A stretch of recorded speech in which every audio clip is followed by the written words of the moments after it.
Ya.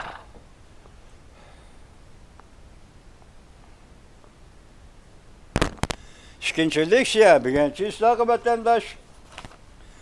2026 yıl 6. ayın 4. günü ettiği Perşembe vatandaş. Endi ikinchilik şeyimizde katkılancı mı? Bu bek sezgür.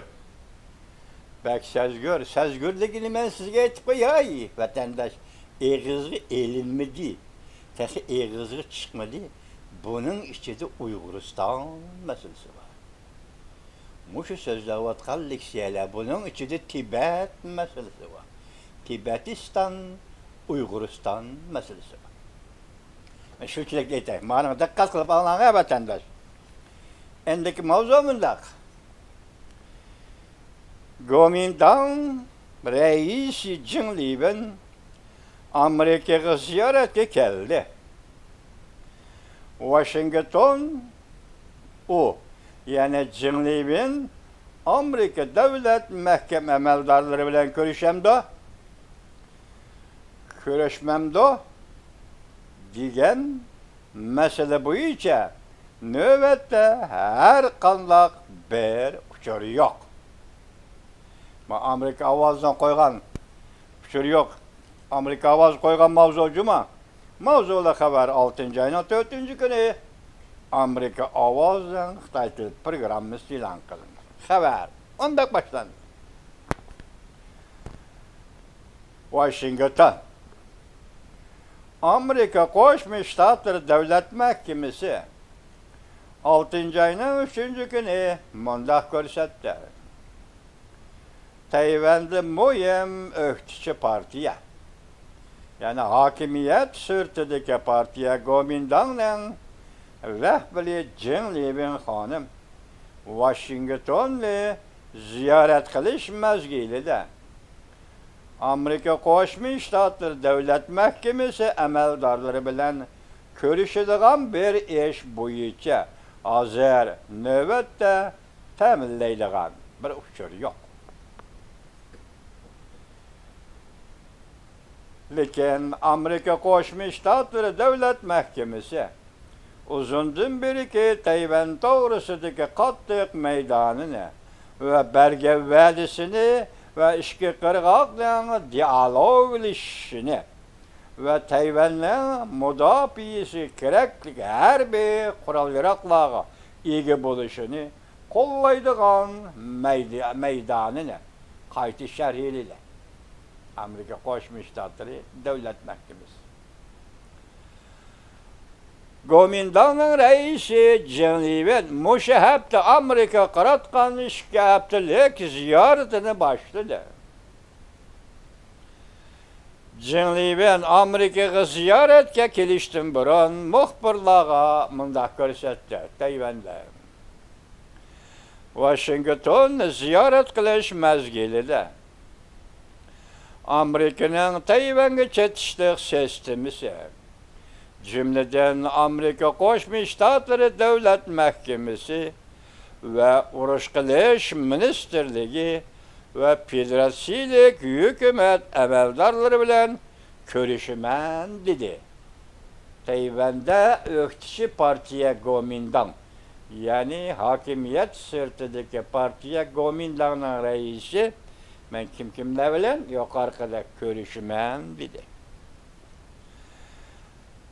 Reis Jinliben hanım hem bunda görsetti. Prezident Donald Trump bilen görüşelisem intayın hoşal bolumen dep görsetti. Muşakitim Prezident Donald Trump bilen görüşelisem intayın hoşal bolumen dep görsetti. Amerika Koşmuş Ştatları Devlet Mahkemesi ismini aşkarlaşını halımağın bir nefer bayanatçı, bir parça bayanatçı, bir parça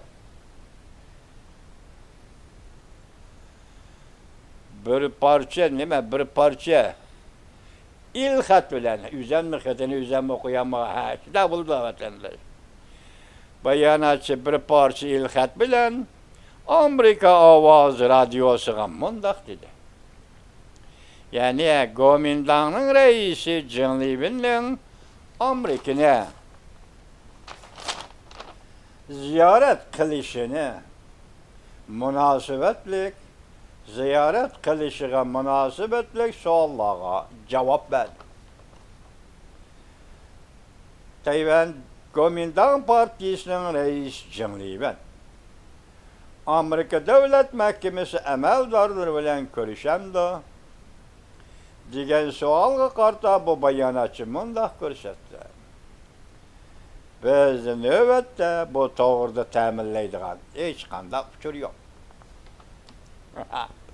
Amerika ovozi yana boshqa savollarni o'ttirib qo'ydi jumladan.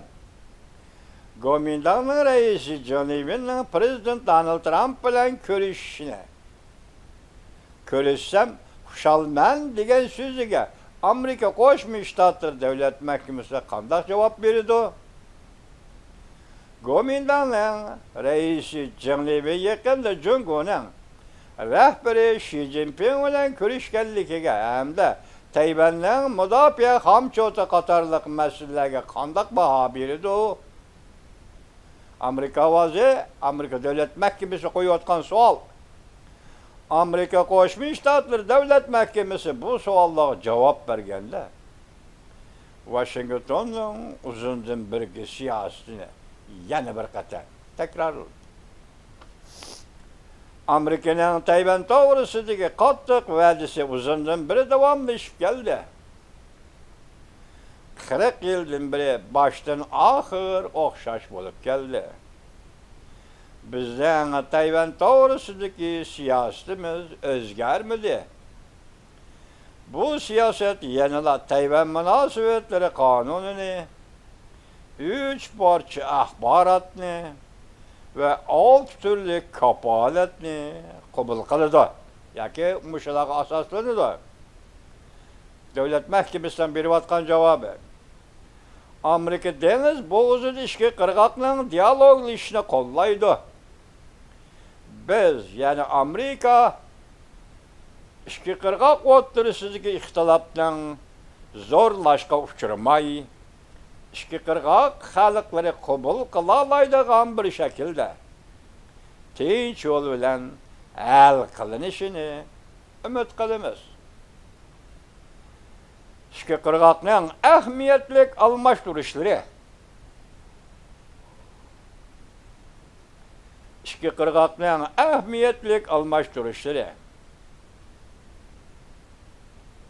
Beijing rahbarlik qatlami bilan Tayvanda xalq saylagan rahbarlar o'rtasida oldingi shart qo'ymay o'xshashlar jumladan Tayvandagi barliq boshqa siyosiy partiyalar bilan o'zaro hamkorlik asosida hal qilinishi kerak. Amerika Tayvan duch kelgan tahdidlarga munosib keladigan xalqlik qo'g'dinish iqtidori ega bo'lishini qo'llaydi Tayvanning.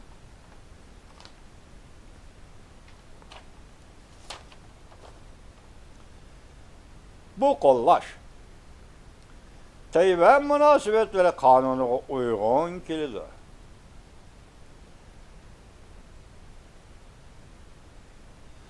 Her növbetlik Amerika Qo'shma Shtatlari hukumatlari 45 yildan beri va'da berib, bergan va'da birdaktikiga muvaffaq keldi. Gomindanning raisi Jinli haftaning birinchi kuni Amerikaga ziyoratga yo'lga chiqishdan burun muxbirning so'ragan savollarga javob berganda mundaq ko'rsatdi. Washingtonda ziyoratda bo'lish mezgilida federatsiyalik hukumat amaldorlari bilan ko'rishishga o'rinlashtirildi. Tayvanning muxbirlariga davojim. Mayli Tayvan sistemasiga aloqador bo'lsin. yoki davlat mahkamasi sistemasiga aloqador yoki Amerika davlat mudofaa sistemasiga aloqador amaldorlar bilan ko'rishish mumkinligi bor. Dedi Komintangning raisi Jin Liben. Amaldorlarning dardisi objektiv noktaları görüşüş, söhbət məzmunlarına kelsek, biz izcil havda ötmüştiki tertiplerini hürmet kılıp geldik. Şundaqlı yana Amerika'nın tertipleri var. Bunların hemmisi məxfi.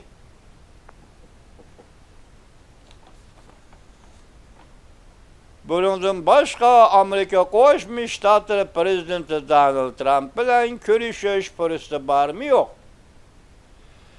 Komintangning reis Jin Liben mundaq dedi.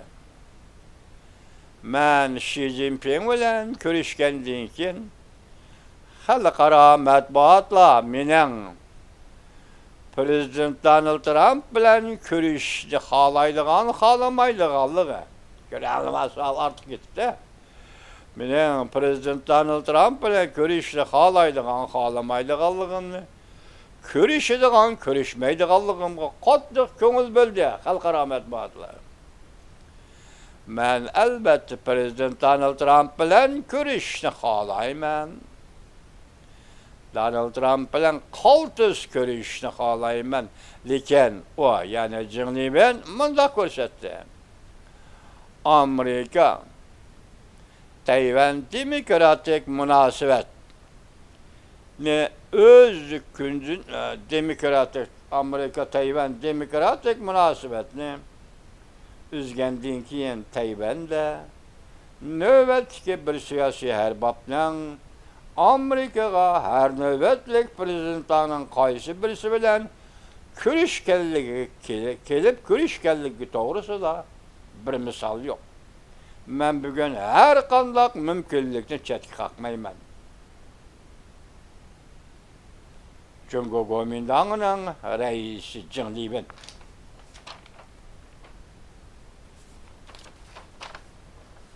Bilen Amerikaga ziyaretga kelgan vakilda haftaning 2. kuni Amerikaning g'arb tarafidagi shahar San Fransiskoga yetib keldi. Endi meyada gepten tushuntiraylik vatandaşlar. Amerika Qo'shma Shtatları Tayvan Komintang hükümeti bilan diplomatik münasebetini uzdi. 76-yilmi? Şu yili. Şu günden başlap Tayvan'da meyli saylamdan o'tgan, meyli saylamdan o'tmagan har qandaq bir siyosiy erbab bilan Amerikaga ketdi bo'lishi o mümkün bo'lmadi. Masalan, oraliqda Tayvan Demokratlar Partisining prezidenti, sobiq prezidenti Tsai Ing-wen xonim bir qatim keldi. O saylanmagan vaqtda nomzod bo'lib ko'rsatilgan vaqt emas. Odatdagi odam sifatida bir qatim keldi. Amerikada Tashqi ishlar ministerligi va boshqa yerlarda ziyoratda bo'ldi vatanda. Ondan başqa hech kim kelib boqmadi. Mesela 45 yıl depti o, 45 yıl içinde hiç kim gelip bakmadı vatanda. Endi hozir birinchi bo'lib Tayvanning raisi Jin Liben Amerika Qo'shma Shtatlarini ziyorat qildi. Men o'ylayman yuqorida ismga eg'iz elingan ko'rishish nuqtalari deganda Prezident Donald Trump ham bor ekan. Hozirgi vaziyatdan qaraganda Jungo Tayvan, Tayvan Jungo, Jungo Tayvan Amerika munosabatlaridan qaraganda hozirgi bu ishni hal qilish davriga kirgan shundaq bir vaziyat o'zgarishidan qaraganda ehtimol Prezident Donald Trump bu xonim bilan Tayvan Komintangning raisi Jin Liben bilan ko'rishib qilishi mumkin. Agar Prezident Donald Trump ko'rishmagandimi, Tuvanda davlat mahkamasining amaldorlari, davlat majlisining nopozliq arboblar bu xonim bilan ko'rishishi mumkin. Vaziyatni aytganda vatandosh. Endi mana davomini anlatam. San Fransiskoga yetib keldi. Haftaning 3 kuni Stanford Üniversitesi'de, Hopo Tadqiqat İnstitutu'da olimlar bilan maxfiy suhbat o'tkazdi. Gomindanning raisi Jim Levin bu uchrashda Sharqiy Osiyo tinchlik gullanish halqasi tashabbusini o'ttirib qo'ydi. Amerika Jungo ishki davlatlarning yangi o'yin ramkasidan olqib chiqib, fan texnika va iqtisod qo'sh taraflik motor bilan rayondagi har qaysi davlatlarning umumyuzlik gullanishini o'rtaq ilgari surishni murojaat qildi. Shu universitetdagi yig'inda Tayvanning raisi Jim Levin Xon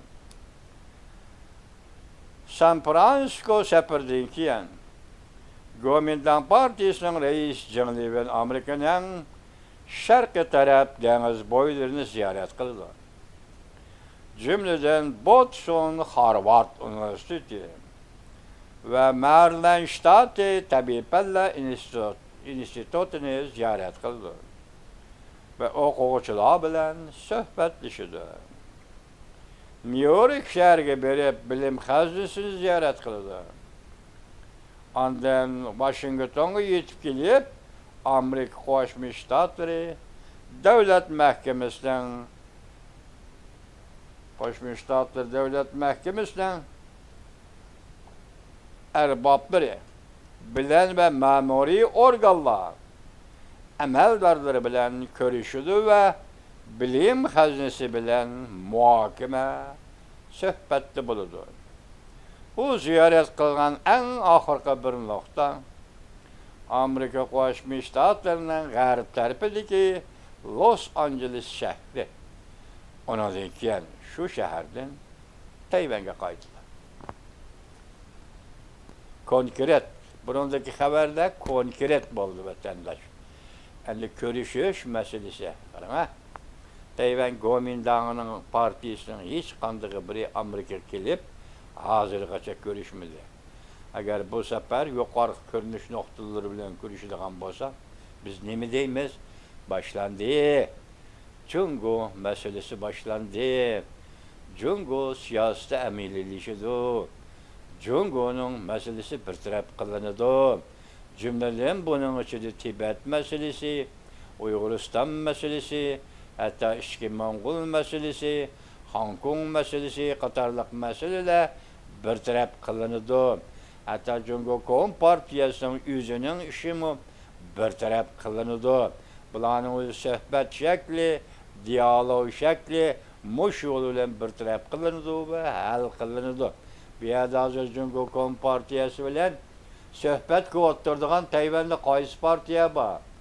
Hazır iş beşideki partiya, hakimiyet beşideki partiya. Lei Ching denen Tayvan bilen sözleşmeliğe ifadesi bir iki katı ortaya çıktı. Sözleşimiz dedi lekin Jungo Kompartiyası onu pisand qilmadi. Közge ilmidi vatandaş. İhtimal bu közge ilmeslik nima deseniz Tayvan'ın programımız devlet kuruş. Partiya programımız da maksimum, minimum programımız Tayvan müstakilliği. Diyen ibarlar var. Mundaq aslında, mundaq ahvallasızdı. Gongchendang buna yakın gelmeydi. Endi Kuomintang bilan Gongchendang nima o'xshashligi birisi mindang, birisi chandang. O'xshashli gap vatandaş. O her ikisi Jungo'nun siyasi partisi. Hazırki noktalık mesele Tayvan meselesi vatandaşlar. Tayvan meselesini hal qilish yana boshqa masalalarga bir-birlab yetib keladi. Bu Tayvan meselesi 40 yıl, 50 yıldan bir tekrarlanıp kelayotgan mesele. Aytilib kelayotgan, so'zlanib kelayotgan mesele. Xalqaro jamiyat ve dünya allaqachon odatlangan meseleler. Bunun içinde ikki mesele mesela Uyguristan meselesi bilan Tayvan nima Dalay Lama meselesi o'rtaga chiqib qoladigan bo'lsa, xalqaro jamiyatda qanday g'ulg'ula bo'ldi, qanday fikir ve yöneliş o'rtaga chiqadi. Bu eng muhim misol. Bu yakından beri Dalai Lama, Tibet doğrusu biz iki parçalık siyasiler yetkizip olduk. Hazır yana bir parçalık siyasi geldi. Allah halisa et onu yetkizimiz. Demek hazır Teyben bu yaktın. Dalai Lama Tibet bu yaktı, Tibet bu yaktın. Kilovatıdı. Yani üçüncü mesele. Ya ki belki ihtimal şundak mesele Uyguristan meselesi mi? Ha, bu meselelerge ergişip kilidallıkla şençimez kamil vatandaşlar.